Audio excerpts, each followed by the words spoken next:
ಆತ್ಮೀಯ H 16 news ಅರ್ಥಾತ್ ಜೈ ಸೀತಾರಾಮ್ಗೆ ಸ್ವಾಗತ. ನಾನು ನಿಮ್ಮವ MI ಅಥವಾ ಮಲ್ಲಪ್ಪ ಶಿವತಾರ. ಆತ್ಮೀಯರೇ, ಸಿದ್ದರಾಮಯ್ಯರಿಗೆ ಒಂದು ನೋಟಿಸ್ ಬಂದು ಸುಪ್ರೀಂ ಕೋರ್ಟ್ನಿಂದ.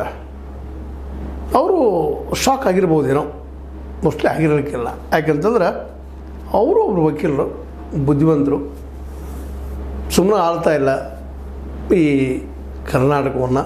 ಅವ್ರ ಮೆರಿಟ್ ಅದ, ನಾವು ಹೇಳ್ಕೊಬೋದೇ. ಶಾಕ್ ಅಂತ ಮೋಸ್ಟ್ಲಿ ಇಲ್ಲ. ಯಾಕಂದರೆ ಈಗಾಗಲೇ ಹೈಕೋರ್ಟ್ನಲ್ಲಿ ಕೇಸ್ ಹಾಕಿದ್ರು ಶಂಕರನವರು, ವರ್ಣಾ ಕ್ಷೇತ್ರದವರು, ಅಲ್ಲೇವ್ರನ್ನ.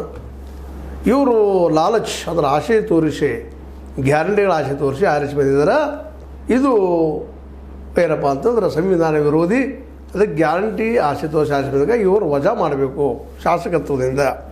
ಇದು ಸಹಜವಾಗಿ ಮುಖ್ಯಮಂತ್ರಿ ಸ್ಥಾನ ಹೋಗಿಬಿಡ್ತದ ಅಂಥೇಳಿ ಹೈಕೋರ್ಟಿಗೆ ಬೆನ್ನು ಹತ್ತಿದ್ರು. ಹೈಕೋರ್ಟ್ ಯಾಕೋ ಇವನು ಸೀರಿಯಸ್ ತೊಗೊಳ್ಳಿಲ್ಲ, ವಜಾ ಮಾಡಿತು. ಇವತ್ತು ಸುಪ್ರೀಂ ಕೋರ್ಟ್ಗೆ ಹೋಗಿದ್ದಾರೆ. ಸುಪ್ರೀಂ ಕೋರ್ಟ್ ಇವತ್ತು ನೋಟಿಸ್ ಕೊಟ್ಟದ ಹಿಂದಿನ ಆಧಾರದ ಮೇಲೆ. ಹೌದು, ನಿಜವಾಗಿಯೂ ಗ್ಯಾರಂಟಿಗಳು ಏನಪ್ಪ ಅಂತಂದ್ರೆ ಇವತ್ತು ರೀತಿ ಆಸೆ ತೋರಿಸುವಂಥವನ. ಆಸೆ ತೋರಿಸ್ ಗೊತ್ತದ ನಿಮಗೆ, ಹೇಳುವಂಥ ಅವಶ್ಯಕತೆ ಇಲ್ಲ.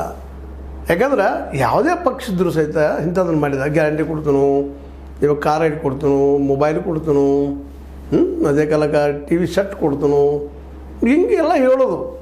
ನಿಮ್ಗೆ ತಿಂಗಳಿಗೆ 5,000 ಹಾಕ್ತನು, 3,000 ಹಾಕ್ತನು, ಫ್ರೀ ಅಡ್ಡಾಡಿಸ್ತನು, ಇವೆಲ್ಲ ಗ್ಯಾರಂಟಿಗಳು. ಆಸೆ ತೋರಿಸಿ ಆರಿಸಿ ಬಂದಾರ ಜನರಿಗೆ. ಅದಕ್ಕಾಗಿ ಇವರು ಶಾಸಕತ್ವವನ್ನು, ಇವ್ರ ಮುಖ್ಯಮಂತ್ರಿ ಸ್ಥಾನವನ್ನು ವಜಾ ಮಾಡಿರಿ. ಹಾಗಾದ್ರೆ ಈ ದೇಶದಾಗ ಎಷ್ಟು ಮಂದಿ ವಜಾ ಮಾಡಬೇಕು? ಮೊದಲು ಕೇಜ್ರಿವಾಲ್ ಅಂತ ಸೋತಿದ್ದಾರೆ, ಯಾವತ್ತು ಬೇರೆ. ಇವ್ರು ಸ್ವತಃ ಮೋದಿಯವರು ಸಹಿತ ವಜಾ ಮಾಡ್ಬೇಕಲ್ರಿ. ಇವತ್ತು ಸ್ವತಃ ಹೇಳ್ಕೊಳ್ತಾರೆ. ಅವ್ರು ಮೊದಲೇನೋ ಗ್ಯಾರಂಟಿ ವಿರೋಧ ಮಾಡಿದರು, ನಂತರ ಇಲ್ಲಿ ಹೇಳ್ಕೊಳ್ತಾ ಇದ್ದಾರೆ. 4